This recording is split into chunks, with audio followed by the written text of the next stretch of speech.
Well, my experience with people has been if they figure out what it is that would be good for them, and then they aim at it, then they get it. And it's strange because it's a strange thing. It's not quite that simple because, you may formulate an idea about what would be good for you, and then you take 10 steps towards that, and you find out that your formulation was a bit off, and so you have to reformulate your goal. So you're kind of going like this as you move towards the goal. But a huge part of the reason that people fail is because they don't ever set up the criteria for success. And so, since success is a very narrow line and very unlikely, the probability that you're going to stumble on it randomly is 0. And so there's a proposition here, and the proposition is, if you actually want something, you can have it. Now the question then would be, well, what do you mean by actually want? And the answer is that you reorient your life in every possible way to make the probability that that will occur as certain as possible. And that's a sacrificial idea, right? It's like, you don't get everything. Obviously. But maybe you can have what you need. And maybe all you have to do to get it is ask. But the asking isn't a whim or today's wish. It's like, you have to be deadly serious about it. You have to think, okay, like, I'm taking stock of myself.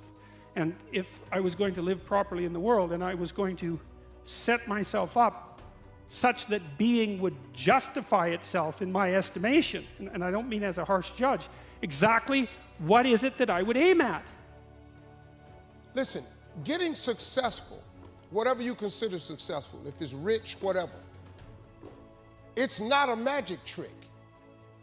It's not God picks certain people he'll make rich and certain people he don't.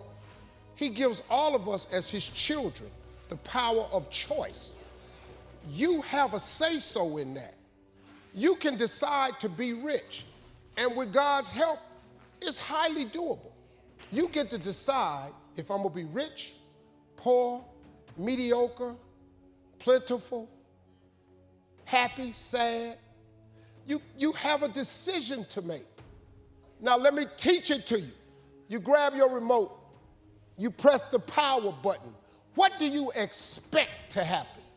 You expect the TV to come on. Guess what? It come on. If you want to see Sports Center channel 46, and you press 46 and OK or select, what do you expect to come on your TV? Sports Center. And guess what show up? Sports Center. They got the concept of creating a remote from the Bible. See, God is tied to all of this. You better understand what I'm trying to tell you. There is a scripture, Habakkuk 2:2. It says, write the vision and make it plain, so that he who reads it will run to it. And even though it tarry means take a long time, wait for it, for surely it will come at an appointed time.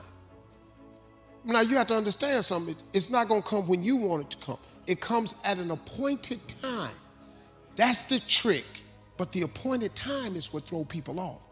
Because when you ask God for something, he sends it, he ships it immediately. Soon as you ask him something, you really believe he'll do it, he boxes it up and he ships it to you immediately. The problem with the package is he never gives you the date that the package is going to arrive. You have control of this. This belongs to you. This is yours. You're the captain, you're the master, you're the foreman, you're the general, you're the head. Don't give control of this to nobody. Negativity, you can protect yourself from negativity. And that's what stops most people, negative thoughts. You can coat your mind from negativity.